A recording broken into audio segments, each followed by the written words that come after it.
एक अनजान आदमी की नजरों से ही देख रहा था। कौन हो तुम लड़के और यहाँ किस लिए आए हो? बिजनेस के लिए?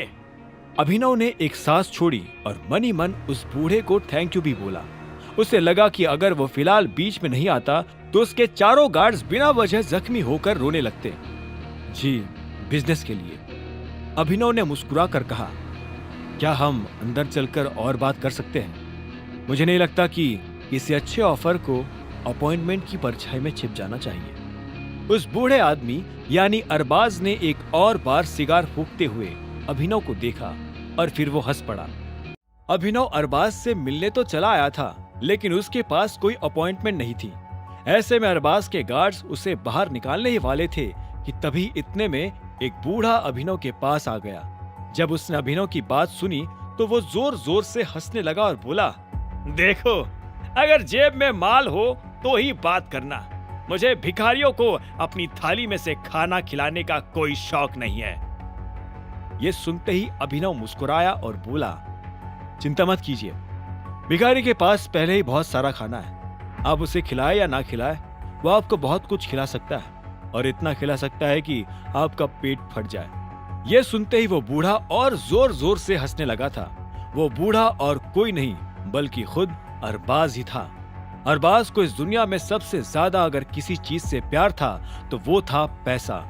उसने अपनी सिगार फिर से मुंह में डाली और अपने आदमियों को इशारा किया कि वो अभिनव को और रंजन को अंदर जाने दे। सारे गार्ड्स ने दरवाजा छोड़ा और आखिर में अभिनव और रंजन कमरे के अंदर दाखिल हो गए थे। पहले वो कॉरिडोर से निकले और आखिर में एक बड़े लेकिन बेतरतीब से कमरे में दाखिल हो गए। कमरे के हर कोने में किताबें बिखरी हुई थी। उन्हें देखकर ऐसा लग रहा था कि उन्हें कोई नहीं पढ़ता था। साथ ही वहां ढेर सारी स्मोकिंग पाइप्स भी थे। उस कमरे के अंदर भी गार्ड्स पहरा देकर बैठे हुए थे। अभिनव ने तुरंत कमरे में चारों तरफ अपनी नजर दौड़ाई और गार्ड्स को गिनना शुरू कर दिया। वो कुल मिलाकर 15 थे। उधर अरबाज को देखकर ऐसा लग रहा था कि वो घबराया हुआ है। इतने में 2 गार्ड्स अभिनव और रंजन के पास आए और उनकी तलाशी लेने लगे। उन्होंने अभिनव की जेब से डेबिट कार्ड निकाला और एक आदमी ने कहा, बॉस, कार्ड। अरबाज ये बात सुनते ही तुरंत पलटा। इतने में अभिनव ने उस आदमी से कहा, मेरा कार्ड मुझे वापस दो। यह सुनते ही अरबाज बड़ी सी मुस्कान के साथ बोला, नहीं, मैं यहाँ ऐसा कुछ नहीं करता। जब तक ये मीटिंग खत्म नहीं हो जाती तब तक तुम्हें तुम्हारे कार्ड के लिए इंतजार करना पड़ेगा। मुझे मेरा कार्ड वापस दे दो। वैसे भी मैं जो बात करने आया हूँ उसका कार्ड से कोई लेना देना नहीं है, अभिनव ने कहा। यह सुनकर अरबाज ने उसे एक पल के लिए देखा, अपना पाइप मुंह से हटाया और कुर्सी पर बैठ गया। फिर उसने अपने एक आदमी को देखा और बोला, ये कार्ड इधर लेकर आओ और इन दोनों को यहाँ से बाहर निकालो। तभी रंजन ने कहा, क्या? कम से कम हमें हमारा कार्ड तो ले जाने दो। रंजन की आवाज में उसका डर साफ नजर आ रहा था। अरबाज ने एक पल के लिए रंजन को घूरा और बोला, ये कौन है वैसे? तुम्हें ये नहीं पता कि ये कौन है? इतने में रंजन ने अभिनव की तरफ इशारा करते हुए अरबाज से कहा।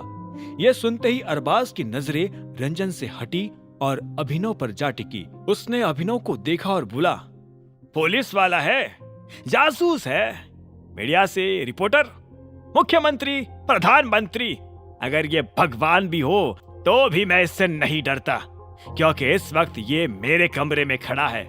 मैं इसके साथ जो चाहूं वो कर सकता हूं। अरबाज के मुंह से ये बात सुनकर रंजन तो घबरा गया, लेकिन अभिनव के माथे पर शिकन नहीं आई। उसने मुस्कुराते हुए कहा, जिस तरह से तुम हमसे बात कर रहे हो उससे मुझे एक बात तो समझ में आ गई है, और वो ये है कि अरबाज तुम ही हो। अब मेरी भी एक बात ध्यान से सुनो। मैं आखिरी बार कह रहा हूं, मेरा कार्ड मुझे दे दो, वरना अच्छा नहीं होगा। अभिनव के मुंह से ये बात सुनकर अरबाज का चेहरा सफेद हो गया। उसे ना जाने क्या हुआ और वो बोला, ये एक पुलिस वाला है, पकड़ो। ये सुनते ही रंजन घबरा गया। उसे समझ नहीं आ रहा था कि अब उसे क्या करना चाहिए।